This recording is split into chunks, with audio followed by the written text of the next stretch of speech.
So, gagawa ko ngayon guys ng kani salad. So, ayan yung mga gagamitin ko. So, meron tayong crab stick. Okay? And corn, sweet corn. Meron din akong mayonnaise. Meron akong black pepper. Cucumber. Carrots, lemon.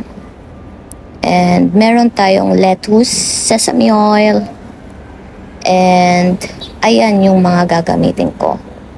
Okay? So, eto na. Sinimulan ko ng hugasan at hihiwain ko yung pipino. So, ganyan lang siya.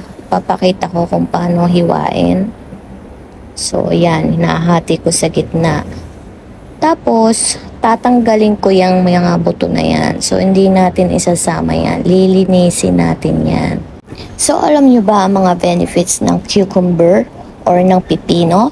It regulates body temperature, keeps joints lubricated, prevents infections, delivers nutrients to cells, keeps organs functioning properly, helps you sleep better, and improves your memory and mood.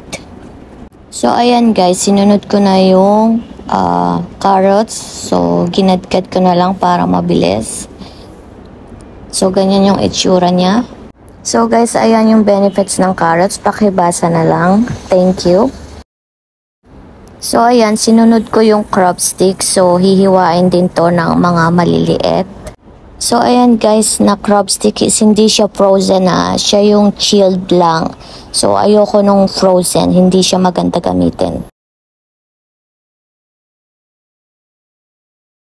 Ayan guys, di ko na napakita na nilagyan ko na ng sweet corn.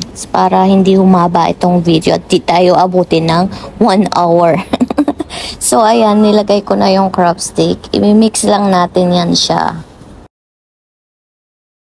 So, ito na yung pinaka-salad dressing ginagawa ko. So, yan ay combination ng mayonnaise, lemon, at sesame oil. So, pwede rin tayong maglagay ng black pepper.